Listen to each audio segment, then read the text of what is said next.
Hello बच्चों, welcome back my new video. तो बच्चों, आज के इस वीडियो में हम लोग पढ़ने वाले हैं क्लास 10 मैथ चैप्टर नंबर 4 द्विघात समीकरण। प्रश्नावली है 4.2। ठीक है ना। प्रश्नावली 4.2 का ये जो प्रश्न संख्या पहला है, दिया गया गुणनखंड विधि से निम्न द्विघात समीकरणों के मूल ज्ञात कीजिए। ये मैं आप लोगों को बता चुका हूँ। अगर आप लोग नहीं देखे हैं तो जा करके देख लीजिएगा। इस वीडियो का मैं लिंक डाल दूंगा, आप इस वीडियो को डिस्क्रिप्शन में, आप लोग वहां से देख लीजिएगा।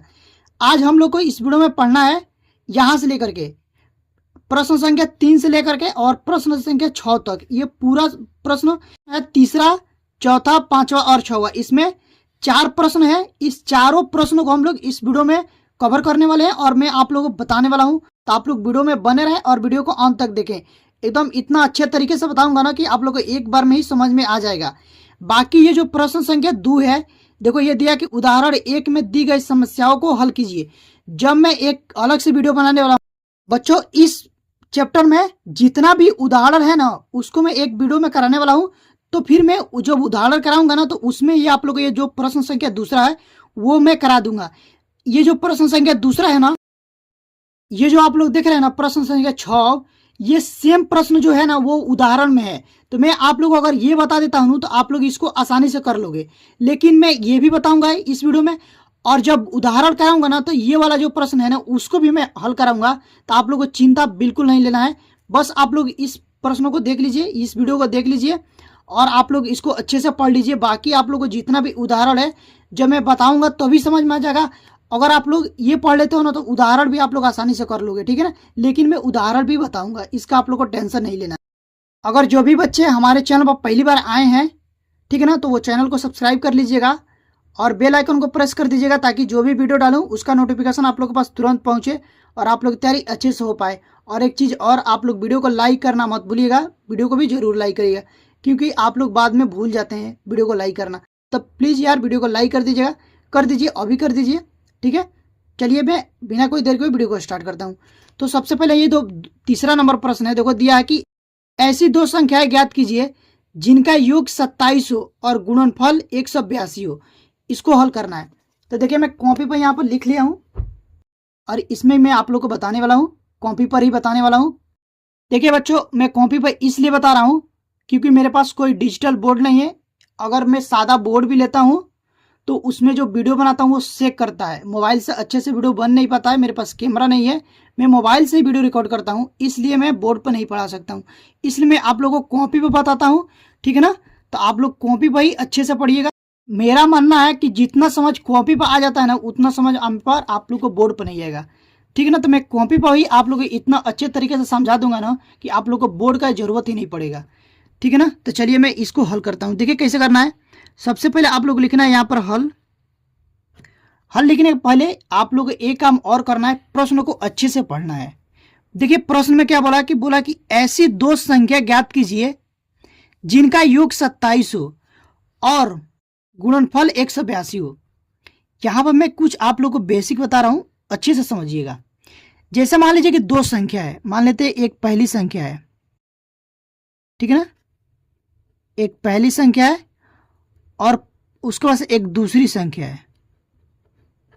दोनों का योग दे दिया है 27। ठीक है ना। देखिए इसमें दे दिया कि दो संख्याएं ज्ञात कीजिए जिनका योग 27 है। दो संख्या है, जैसे मान लेते हैं पहली संख्या को x मान लेते हैं और तो दूसरी संख्या आप लोग क्या हो जाएगी। जब मान लीजिए हम लोग पहली संख्या को x मानते हैं तो दूसरी संख्या क्या हो जाएगी। मान लो x प्लस एक्स, पहली संख्या की जगह x रख दिए तो यहाँ से होगा x प्लस दूसरी संख्या। ठीक है ना। तो दूसरी संख्या बराबर 27। तो जब हम लोग को दूसरी संख्या ज्ञात करना होगा तो यहाँ से क्या हो जाएगा, दूसरी संख्या बराबर, देखिए दूसरी संख्या बराबर हो जाएगा यहाँ पर 27 और x इधर आ जाएगा तो ये हो जाएगा 27 माइनस एक्स। नहीं समझे। देखिए एक बार और बता रहा हूँ। मान लीजिए कि पहली संख्या x है। ठीक है ना। और टोटल जो संख्या है ना, टोटल संख्या वो कितना है, 27 है। यानी कि दोनों का योग 27 है। पहली संख्या का योग और दूसरी संख्या का जो योग है वो कितना है, 27 है। तो हम मान लेते हैं कि पहली संख्या x और दूसरी संख्या का मान लो y। तो इन दोनों संख्याओं का योग कितना है, वो 27 है। तो ये मान लो ये दूसरी संख्या है। ठीक है ना। जब हम लोग को दूसरी संख्या ज्ञात करेंगे तो ये y तो इधर ही रहेगा, यहां से हो जाएगा 27 और x इधर आ जाएगा तो ये हो जाएगा माइनस में x, तो 27 माइनस x हो जाएगा। समझ गए ना? तो हम क्या करेंगे, या तो हम पहली संख्या को मान लेंगे या फिर दूसरी संख्या को मान लेंगे, किसी भी एक संख्या को मान लेंगे और उसके बाद से एक संख्या निकाल लेंगे। देखिए कैसे, यहां से हम लिखेंगे माना पहली संख्या को मान लेते हैं, माना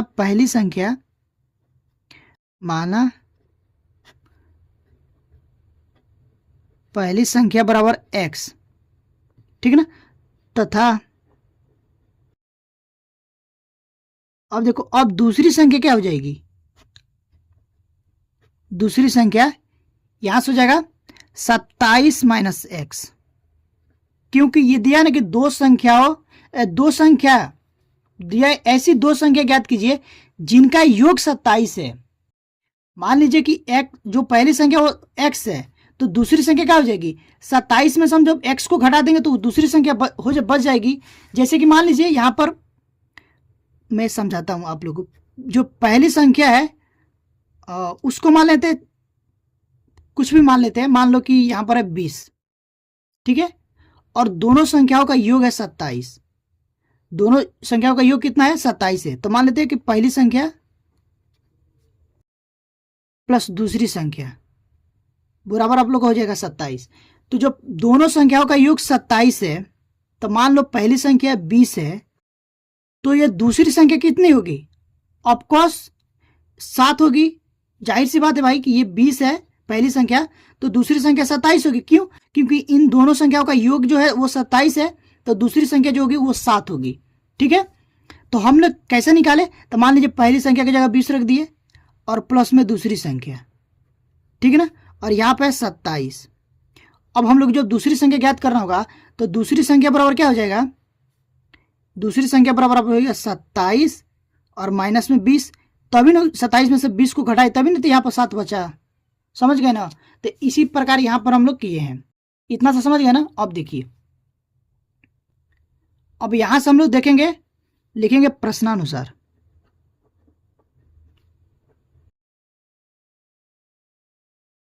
प्रश्नानुसार, अब देखिए प्रश्न का अनुसार, प्रश्न में क्या बोला है, इनका योग तो 27 है, और उसके बाद देखिए और गुणनफल 182 है। इनका जो गुणनफल है ना वो 182 है। जब इसको और इसको एक साथ गुणा कराते हैं, जैसे मान लीजिए x और ये 27 माइनस में x करते हैं, तो कितना मिलता है 182, ठीक है। अब इसको गुणा कराएंगे तो ये हो जाएगा 27x माइनस में एक्स स्क्वायर बराबर 182। 182 को इधर लाएंगे तो देखो यहां से हो जाएगा 27x माइनस में x square minus 182 equal to 0। अब देखिए यहां पर जो है ना, एक मिनट, पहले हम x को लेंगे, एक्स स्क्वायर को, यहाँ पर हो जाएगा माइनस में एक्स स्क्वायर प्लस में 27x। ये देखो यहाँ पर इसके आगे कोई चिन्ह नहीं है तो ये प्लस का चिन्ह है, माइनस में हो जाएगा 182 इक्वल टू 0। अब देखिए ये माइनस में, इसको प्लस में करना है, तो यहाँ से माइनस कॉमन ले लेंगे। जो माइनस कॉमन लेंगे तो यहाँ से हो जाएगा एक्स स्क्वायर, ये प्लस है तो माइनस हो जाएगा 27x, और ये माइनस है तो क्या हो जाएगा प्लस हो जाएगा 182 इक्वल टू 0। और माइनस को इस साइड आएंगे तो ये 0 हो जाएगा, तो यहाँ से हो जाएगा x square minus 27x plus 182 बराबर 0, ठीक है ना। 0 बटा इधर माइनस करेंगे तो ये 0 ही तो 0 होगा, ठीक है ना। इतना समझ गए ना। अब देखिए इसका अब हम गुणनखंड करेंगे। तो गुणनखंड कैसे करते हैं मैं पिछले वीडियो में बताया हूं, अगर आप लोग नहीं देखे हैं तो जा करके देख लीजिएगा, एक बार जरूर आप लोग देखिएगा। उसमें गुणनखंड इतना बेहतर तरीके से सिखाया उन्होंने कि अगर आप लोग एक बार वीडियो देखते हैं तो आप लोग को समझ में आ जाएगा। तो एक बार मैं और बता दे रहा हूं इस वीडियो में। देखिए 3 स्टेप में हम लोग गुणनखंड करते हैं, पहला, दूसरा और तीसरा। पहले हम लोग क्या करेंगे, इसको और इसको एक साथ गुणा कर लेंगे। तो जब देखो 182 गुणा एक्स स्क्वायर, और चिन्ह का भी ध्यान देना है, ठीक है ना। यहाँ पर भी प्लस है, यहाँ पर भी प्लस है, तो इसलिए मैं यहाँ पर चिन्ह प्लस में लिया हूँ, ठीक है। तो हो जाएगा 182 एक्स स्क्वायर। अब 182 को दूसरे स्टेप में ये करना है, यहां पर देखना है ये माइनस में कितना है 27x। तो हम लोग को दो संख्या ऐसी सोचनी है या फिर ऐसी निकालनी है जिनको जोड़ा जाए, ठीक है ना। जोड़ने और घटाने पर कितना आना चाहिए, माइनस में 27x। और उस संख्या को जब हम लोग गुणा करें ना तो कितना आना चाहिए, प्लस में 182x², ठीक है ना। अगर मान लो जो आप लोग को दिमाग में क्लिक हो गया तब तो आप निकाल लेंगे, ठीक है। जैसे कि मान लीजिए कि 14 और 13 को जब हम लोग गुणा करेंगे ना तो 182 आ जाएगा। जब 14 और 13 को जोड़ेंगे तो ये माइनस में 27 आ जाएगा। माइनस में 14 माइनस में 13 जोड़ेंगे तो माइनस में 27 आ जाएगा। लेकिन दिमाग में अगर क्लिक नहीं होता था फिर आप लोग क्या करोगे। अभी तो मान लीजिए मेरे दिमाग में क्लिक हो गया कि इतना होगा, क्योंकि मैं इस सवाल को कई बार हल किया हूँ, कई बार बताया हूँ, इसलिए मेरे दिमाग में बैठ गया है। लेकिन आप लोगों के दिमाग में ऐसा नहीं होगा। तो आप लोगों को करना क्या है, ये करेंगे 182 यहाँ पर लिखेंगे और इसका फैक्टर कर देंगे। 2 से जाएगा, हो जाएगा 9 दूना 18, 2 एकम 2। फिर ये जाएगा आप लोग को 7 से, ठीक है ना। 13 7 91। फिर ये जाएगा 13 से, 13 एकम 13। अब देखो ये आएगा 2 गुणे 7 गुणे 13, तो यहाँ से हो जाएगा 7 दूना 14 गुणे 13, ठीक है ना।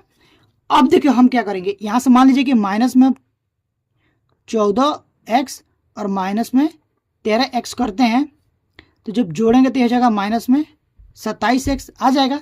जब इसका गुणा करेंगे, जब गुणा करेंगे तो कितना हो जाएगा, 14 में जब 13 से गुणा करेंगे तो हो जाएगा 182 और x में x से करेंगे तो ये हो जाएगा x²।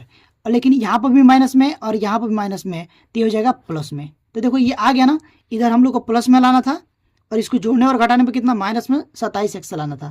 तो ये चीज़ हम लोग यहाँ पर लिखेंगे, क्या लिखेंगे, माइनस में 14x माइनस में 13x। तो यहाँ से देखिएगा फिर से, यहाँ से हम लोग को लिखना है x² minus 14x minus 13x, ठीक है, प्लस 182 बराबर 0। अब हम लोग देखते हैं इसमें, ठीक है ना। अब ये दो जोड़ा लगा लेते हैं और इन दोनों में देखेंगे कि इसमें कॉमन क्या है। तो इसमें देखो x कॉमन है, तो इसमें से x बाहर ले लेते हैं तो कितना बचेगा, यहाँ से बचेगा x माइनस 14 और यहाँ से माइनस 13 कॉमन होता है।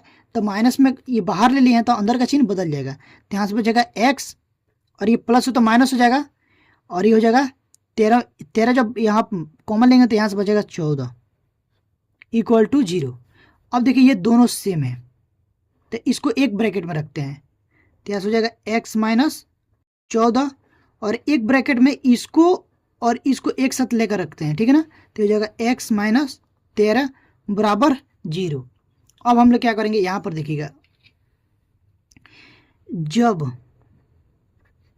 जब x माइनस 14 बराबर 0 रखते हैं तो यहाँ से हो जाएगा x बराबर 14, x का मान आ गया 14। और उसके बाद देखो जब x माइनस 13 बराबर 0 रखेंगे तो यहाँ से हो जाएगा x का मान आ जाएगा 13, ठीक है ना। तो जब हम पहली संख्या को ये मानेंगे, जब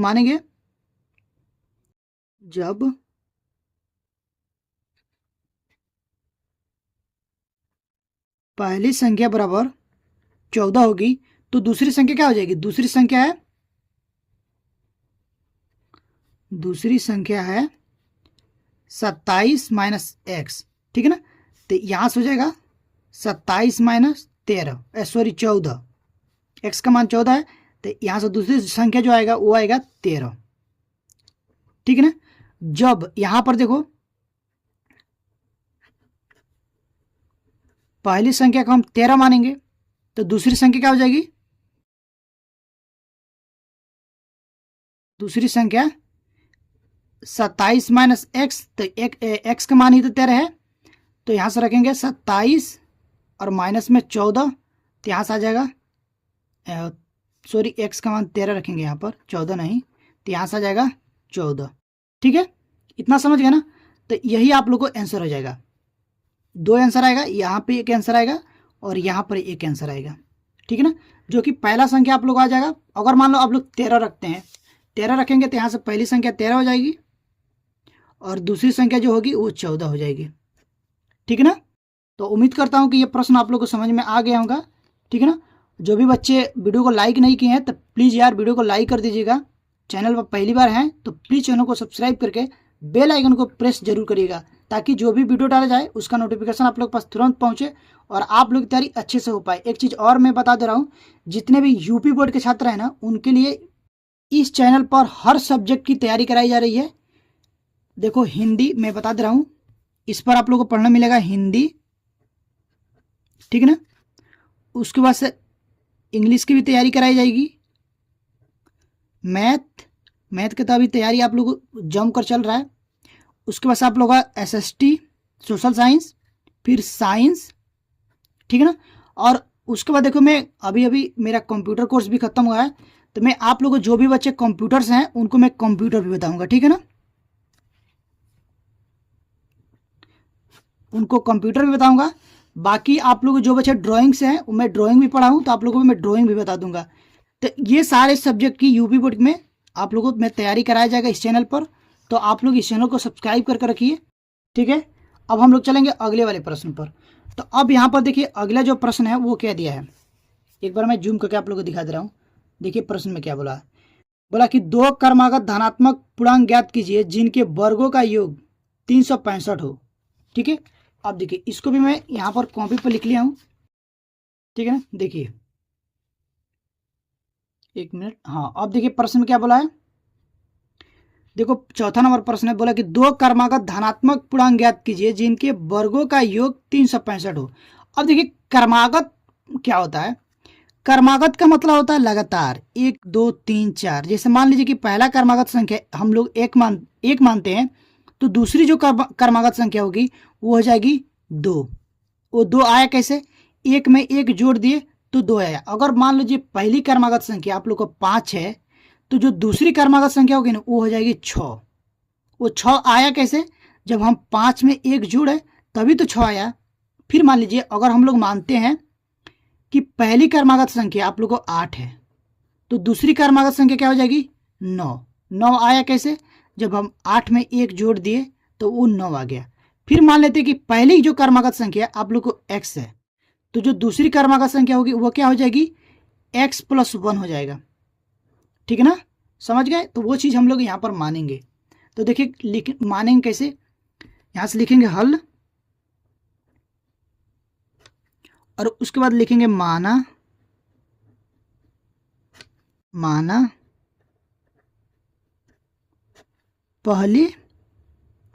पहली क्रमागत धनात्मक पूर्णांक, मान लीजिए माना पहली क्रमागत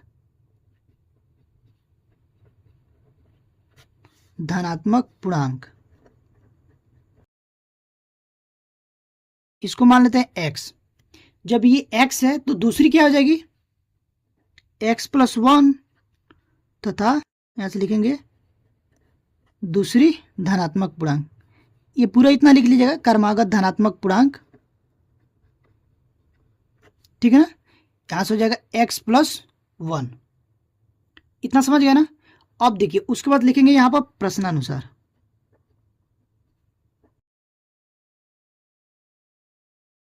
प्रश्नानुसार, देखो प्रश्नानुसार का मतलब होता है कि प्रश्न के अनुसार, तो हम लोग चलेंगे प्रश्न के अनुसार। तो प्रश्न में अब देखिए क्या दिया कि 2 क्रमागत धनात्मक पूर्णांक ज्ञात कीजिए जिनके वर्गों का योग 365 है। यानी कि इसको और इसको जब हम वर्ग करेंगे ना, वर्ग करके जोड़ेंगे तो 365 मिलेगा। चलिए यहां से करेंगे x का वर्ग प्लस x + 1 का वर्ग, इन दोनों का वर्ग करके जब जोड़ेंगे तो कितना मिलेगा 365। अरे यार 62 लिखा, 365, ठीक है ना। इतना हो गया। अब इसको वर्ग करते हैं तो यहाँ से हो जाएगा x² प्लस, इसको देखिए कैसे तोड़ेंगे, a + b का होल स्क्वायर का फॉर्मूला आप लोग को पता होगा। देखिए ये होता है a + b का होल स्क्वायर बराबर ये होता है a का स्क्वायर प्लस b का स्क्वायर प्लस 2ab, ठीक है। अगर आप लोग को नहीं मालूम है तो आप लोग इसको याद कर लीजिएगा। अगर जिन बच्चों को मालूम है उसके लिए बहुत अच्छी बात है।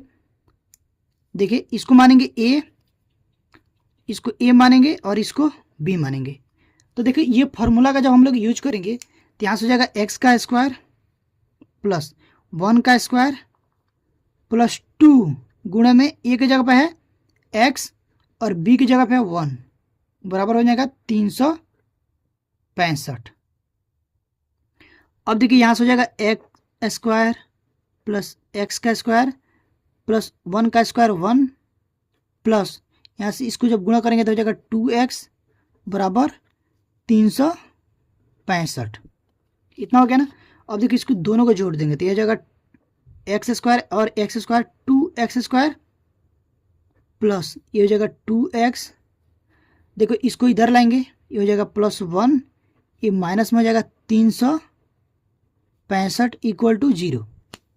अब इसमें से घटा देंगे तो ये हो जाएगा 2x स्क्वायर प्लस 2x इसमें से घटाएंगे तो हो जाएगा माइनस में 364 इक्वल टू 0। अब देखो दोनों इस तीनों में 2 कॉमन है तो 2 कॉमन ले लेंगे। तो जब 2 कॉमन लेंगे ना तो यहाँ से बचेगा x square plus x minus में बचेगा यहाँ से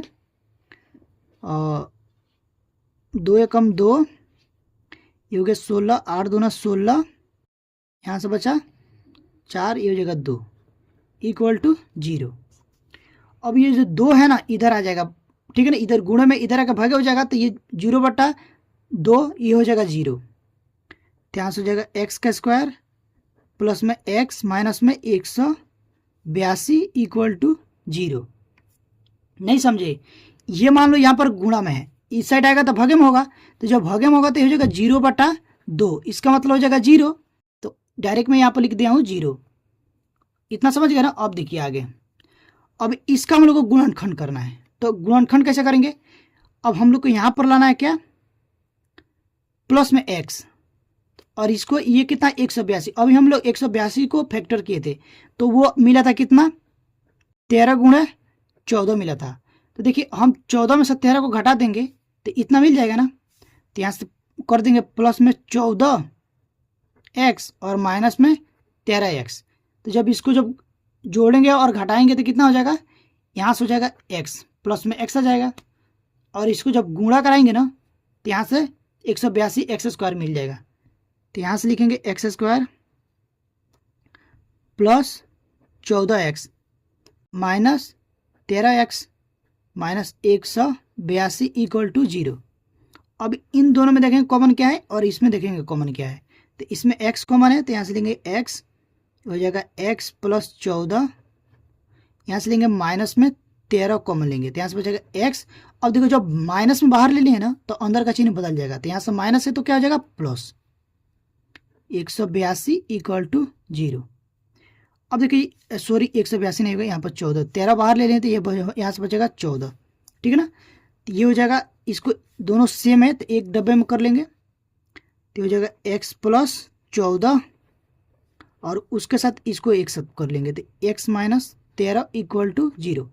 अब देखिए यहाँ से हम क्या करेंगे, एक बार x प्लस 14 बराबर 0 रखेंगे और एक बार x माइनस 13 बराबर 0 रखेंगे। तो यहाँ से जो x का मान आएगा वो माइनस में आ जाएगा 14 और यहाँ से जो x का मान आएगा वो आ जाएगा प्लस में 13। अब ये बोला धनात्मक पूर्णांक तो ये माइनस में आया है, देख रहे हैं ना, तो इसको हम लोग नहीं लेंगे, इसको लेंगे, ठीक है ना। तो इसको जब लिखेंगे ना तो ये पहला जो क्रमागत पूर्णांक होगा यहाँ से लिखेंगे अतः पहला क्रमागत लिख लीजिए, पहला क्रमागत धनात्मक पूर्णांक।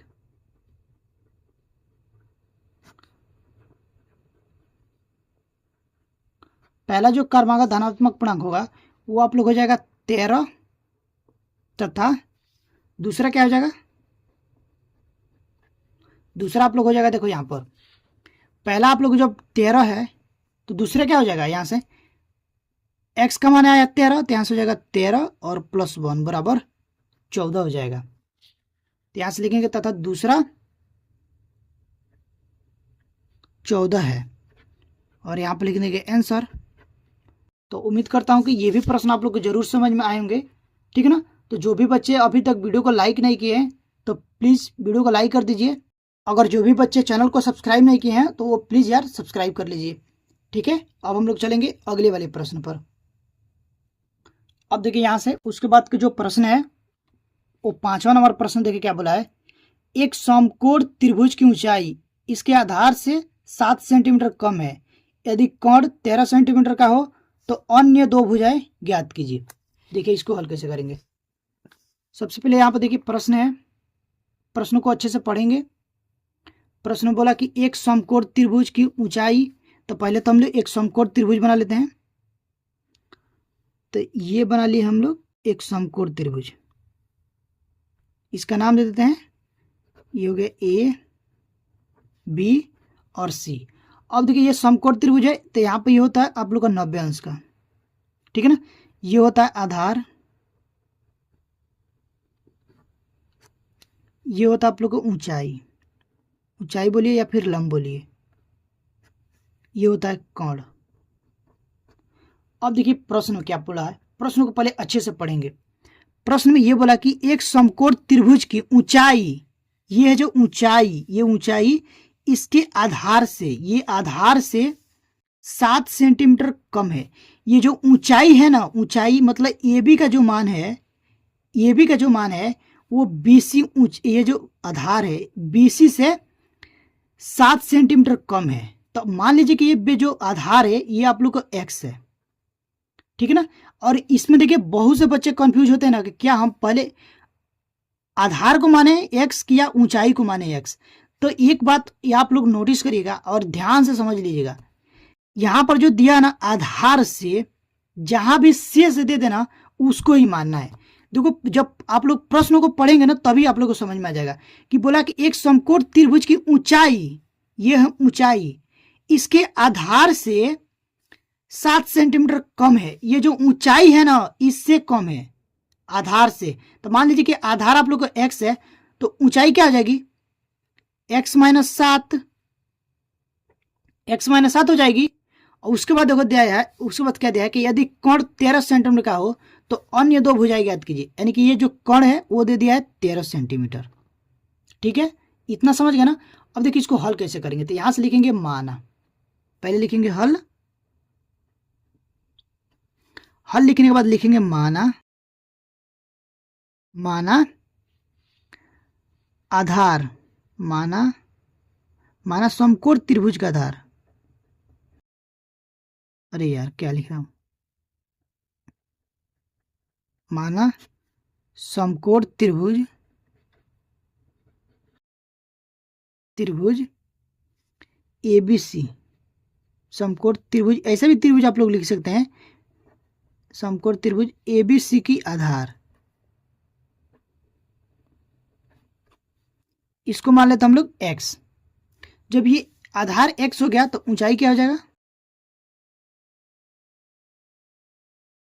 ऊंचाई आप लोग हो जाएगा एक्स माइनस 7। अब हम चलेंगे पाइथागोरस प्रमेय लगाएंगे, क्या लगाएंगे, पाइथागोरस प्रमेय। यहां से लिखते हैं पाइथागोरस प्रमेय से,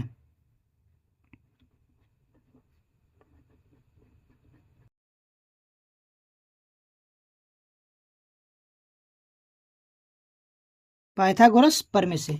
अब देखिए पाइथागोरस प्रमेय क्या बोलती है, ये होता है कि ये बोलता है कोण का वर्ग बराबर होता है आधार का वर्ग प्लस लंब का वर्ग, लंब बोलिए फिर ऊंचाई बोलिए, बात एक ही है, ठीक है ना। तो अब देखो कोण क्या है, कोण है 13, तो ये जगह 13 का वर्ग बराबर, यहां से देखो आधार क्या है एक्स, एक्स का वर्ग प्लस ऊंचाई क्या है एक्स माइनस 7, ऊंचाई बोले या फिर लंब बोले बात एक ही है, एक्स माइनस 7 का वर्ग। अभी मैं आप लोग को एक फार्मूला बताया, ये होता है ए माइनस बी का वर्ग बराबर होता है ए का स्क्वायर प्लस बी का स्क्वायर माइनस 2ab, ये फॉर्मूला होता है, उसका यूज करेंगे हम यहाँ पर, ठीक है ना। तो यहाँ से हो जाएगा, देखो 13 का जब वर्ग करेंगे तो हो जाएगा 169 बराबर, ये हो जाएगा एक्स का स्क्वायर प्लस ये हो जाएगा एक्स का स्क्वायर प्लस 7 का स्क्वायर 49 माइनस 2, ए की जगह पर एक्स है गुणे बी की जगह पर क्या है 7, ठीक है ना। ये हो जाएगा 169 बराबर x square plus x square plus 49 minus में 7 दूनी 14 एक्स। अब देखिए इसको हम लोग इस साइड लाएंगे, सबको इस साइड लाएंगे, ठीक है ना, या फिर इसको उस साइड ले जाओ, इसको इधर ही रहने दो। पहले लिख लेते हैं 169 बराबर इन दोनों को जोड़ देंगे तो हो जाएगा एक्स स्क्वायर 2x स्क्वायर। इसको पहले लिख लेते हैं माइनस में 14x प्लस 49 और इसको इस साइड लाएंगे, इधर प्लस में, इधर क्या हो जाएगा माइनस में जाएगा तो हो जाएगा 169 और यहाँ पर ये 0 हो जाएगा, इधर से घटा दिया, ठीक है ना। अब देखिए यहाँ पर इसको जब लिखेंगे ना, इसको मत लिखिएगा, ये हो जाएगा 0 को आप उस साइड लिखेंगे, यहाँ से हो जाएगा 2x स्क्वायर माइनस में 14x, इसमें से इसको घटाएंगे तो ये हो जाएगा आप लोग का 120 माइनस में 120 बराबर 0। 169 में से 49 को घटाएंगे तो बचेगा 120। अब देखिए इन दोनों में 2 कॉमन है, 2 कॉमन लेते हैं, यहाँ से बचेगा एक्स स्क्वायर माइनस में, अरे यार ये हो जाएगा माइनस में 7x माइनस में हो जाएगा 60 इक्वल टू 0। 2 को इस साइड लाएंगे, ठीक है ना, तो इधर गुणा में इधर का भगे में हो जाएगा, अब भगे में आएगा तो ये 0 हो जाएगा, यहाँ से हो जाएगा एक्स स्क्वायर माइनस में 7x माइनस में 60 इक्वल टू 0। अब देखिए हम लोग को करना क्या है, इसको तो पहले गुणा कराएंगे तो ये हो जाएगा माइनस में 60x स्क्वायर। अब हम लोग को ऐसी कोई संख्या सोचनी है जिसको जोड़ने और घटाने पर कितना आना चाहिए, माइनस में 7x, और उस संख्या को जब हम लोग गुणा करें तो कितना आना चाहिए, माइनस में 60x स्क्वायर, ठीक है। अगर आप लोग को दिमाग में क्लिक हो जा रहा है तो अच्छी बात है, अगर नहीं हो रहा है ना तो आप लोग इसको फैक्टर कर लीजिएगा, ठीक है। जब फैक्टर करेंगे तो हम लोग को क्या मिलेगा, यहाँ से देखिए 12 25 60 होता है ना, जब 12 में से हम 5 को घटाएंगे ना तो यहाँ से बच जाएगा 7, माइनस में 7 आ जाएगा ना, और जब 12 को 5 से गुणा करेंगे तो यहाँ से 60 हो जाएगा। इतना समझ गए। अब देखिए यहाँ पर हम लोग को लिखना है एक्स स्क्वायर माइनस में लिखेंगे 12x प्लस में लिखेंगे 5x माइनस में 60 इक्वल टू 0। अब देखिए इन दोनों में कॉमन क्या है, इसमें कॉमन क्या है x, यहाँ से हो जाएगा x माइनस 12 प्लस में यहाँ से लेंगे 5 कॉमन तो यहाँ से हो जाएगा x और 12 25 60 तो यहाँ से हो जाएगा माइनस में 12 इक्वल टू 0। अभी ये दोनों सेम है तो इसको एक बार लिखेंगे, हो जाएगा x माइनस 12 और एक ब्रैकेट में हो जाएगा x प्लस 5 इक्वल टू 0। अब हम क्या करेंगे, एक बार x माइनस 12 लेंगे बराबर 0 के बराबर रख देंगे और एक बार x प्लस 5 बराबर 0 रखेंगे, ठीक है ना। यहाँ से जो x का मान आएगा वो आ जाएगा प्लस में 12 और यहाँ से जो x का मान आएगा वो आएगा माइनस में, ठीक है ना, माइनस में आएगा।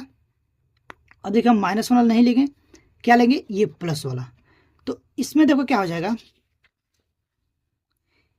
आप लोग को जो आधार आएगा ना वो आ जाएगा 12 सेंटीमीटर। जब आधार 12 सेंटीमीटर आ गया तो यहाँ पर ऊंचाई कितना आएगा, ऊंचाई कितना है, ऊंचाई है x माइनस 7, x माइनस 7 है ना, तो x का मान कितना है 12, माइनस में करेंगे 7 तो 12 में से 7 को हटाएंगे तो यहाँ से बचेगा 5, ये आ जाएगा 5 सेंटीमीटर, ठीक है ना, समझ गए ना।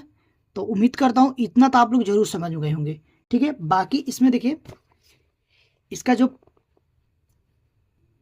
अब देखिए गाइज इसमें जो प्रश्न है 6वां नंबर प्रश्न, ठीक। अब देखिए स्टूडेंट ये जो प्रश्न है इसमें बहुत से बच्चे कंफ्यूज होते हैं, तो मैं क्या सोच रहा हूँ कि इसके लिए और इसके लिए ये प्रश्न संख्या दूसरा और प्रश्न संख्या 6वां के लिए एक सेपरेट वीडियो बनाऊं और उसमें आप लोग को अच्छे से बताऊं, क्योंकि ये जो दूसरा प्रश्न है दिया कि उदाहरण नंबर 1 में दी गई समस्याओं को हल कीजिए, ये प्रश्न और ये प्रश्न सेम मिलता जुलता है।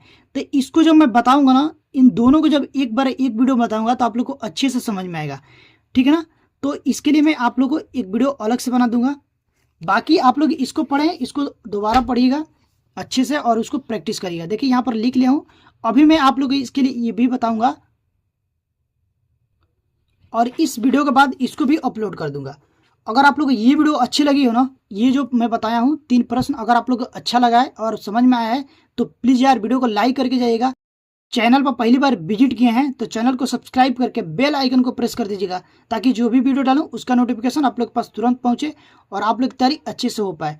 तो स्टूडेंट अभी के लिए बस इतना ही, मिलते हैं इसी तरह की नेक्स्ट वीडियो में, तब तक के लिए थैंक यू फॉर वॉचिंग।